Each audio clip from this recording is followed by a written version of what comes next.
Your phone buzzes. You don't even see who it's from yet. Your heart already reacts. A small spike? A flicker of heat in your chest. Your shoulders rise half an inch without your permission. You tell yourself it's nothing, probably a text, maybe spam.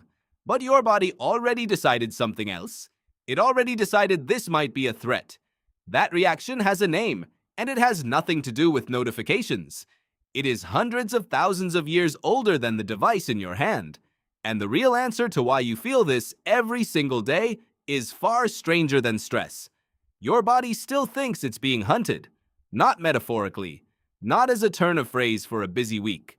Your nervous system is running the same software your ancestors used to survive lions, leopards, and packs of hyenas on the open savanna. That software was never updated. It was simply handed a new world to run in, and nobody asked it whether it could keep up. For most of human history, roughly 200,000 years of it, the greatest danger you could face had claws and teeth. Something that could end your life in 11 seconds if you didn't notice it first. Not a deadline. Not a difficult conversation. A predator in the grass, watching you before you ever saw it. So your body built an alarm. Fast, automatic, impossible to switch off with willpower alone. The physiologist Walter Cannon was the first to give this alarm a name back in the early 20th century. He called it the fight-or-flight response, and he described exactly what your body does the instant it senses danger. Your heart rate climbs. Blood rushes away from digestion and toward your muscles. Your pupils widen to take in more of the scene around you. None of this requires your permission. None of it waits for you to think it through first. Cannon was describing the body of someone facing a predator. He just didn't know, almost a century ago, that you'd one day trigger the exact same sequence reading a text message.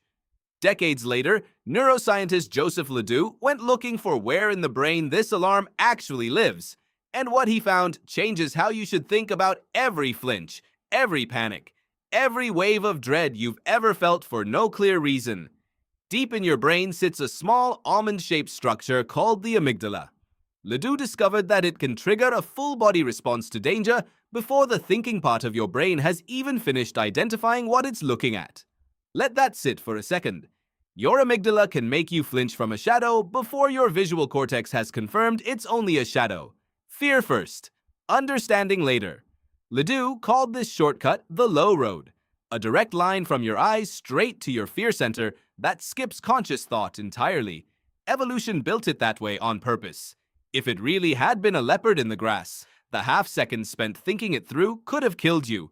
Speed mattered more than accuracy. It still does, even now, even when the only thing hiding in the grass is a Wi-Fi router.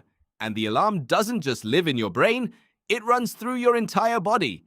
The moment your amygdala fires, it sends a signal down to your adrenal glands, sitting just above your kidneys, telling them to flood your bloodstream with cortisol and adrenaline.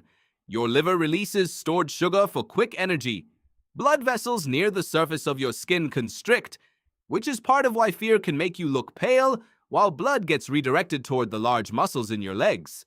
Your digestion slows because there's no evolutionary reason to spend energy breaking down lunch while you might be running for your life.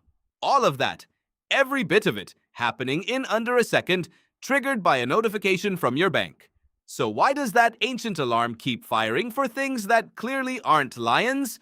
Stanford neuroendocrinologist Robert Sapolsky has spent years studying stress in a place where you'd expect the calmest animals on Earth, the savannas of Kenya, where zebras share the land with the very predators your ancestors once feared. His observation is almost embarrassingly simple. When a lion appears, a zebra releases a flood of stress hormones, cortisol and adrenaline, to fuel a burst of survival. The moment the danger passes, it stops. The zebra is back to grazing within minutes, as if nothing happened at all. It does not replay the chase in its head. It does not lie awake wondering if the lion is talking about it behind its back. It does not rehearse what it should have said. You do. Sapolsky's work points to this as the defining difference between you and almost every other animal on the planet. Your body carries a beautifully efficient alarm system built for emergencies measured in seconds. And on top of it sits an entirely modern mind, one capable of sounding that same alarm for things that are not emergencies at all. A bill, an email, a look someone gave you, a memory from 6 years.